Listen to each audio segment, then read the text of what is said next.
বলো বলো।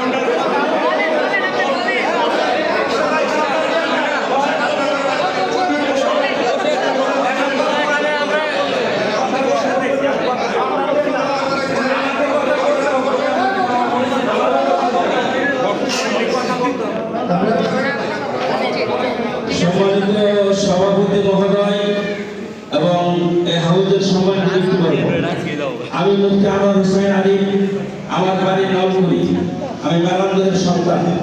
2000 সালে আমি মেরামদে পড়াশোনা শেষ করে আসছি। আমাদের শ্রদ্ধাভাজন 4 নং বাংলা ইউনিয়নের অভিভাবক আলাদ বীর মুক্তিযোদ্ধা কৃষ্ণ পাশা সাহেব, সাংবাদিক গোলাম আজম ভাই সহ আমরা একসাথে ফ্যাসিস্ট বিরুদ্ধে আন্দোলন করেছিলাম। কাপড়ের কাপড় বাঁধাই করে মুস্তাফিজুর বাবুল ভাইয়ের নির্বাচন, দেওয়াল ঘুরি মার্কার নির্বাচন আমি আনোয়ার জীবন বাজি রেখে আমি আনোয়ার করেছিলাম।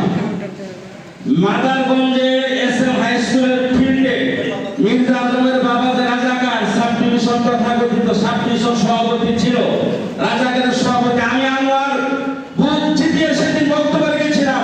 মির্জা আজমের রাজাকারের সন্তান মেরামদ মাদার যেমন কোনো নেতৃত্ব নেই, মাদারগঞ্জের বাড়িতে দাঁড়িয়ে মির্জা আজমকে রাজাকারের সন্তান হতে পারে। আমরা মেরামদের মাটিতে বড় হয়েছি। যেই দিন মুখ্যমন্ত্রী বাবুল ভাইয়ের দেওয়াল ঘুরি নির্বাচন করেছিলাম, সেদিন আমরা নেতা দেখি নাই। আজকে আপনারা অনেক নেতা হয়েছে, আমি কোনো দলের নাম বলি নাই যে হাত বদল হয়েছে, কোন দলের নাম বলেছি? সম্মানিত ভদ্র মহোদয়গণ, আপনারা বড় মানুষ, বড় দলের নেতা, আপনারা আমাদের অভিভাবকের আচরণ করেন, অভিভাবক সুলভ আচরণ করেন। আমরা এই জমিনে বড় হয়েছি, কাউকে ইন্ডিকেট করে কথা বলবেন না। হচ্ছে না বর্তমানে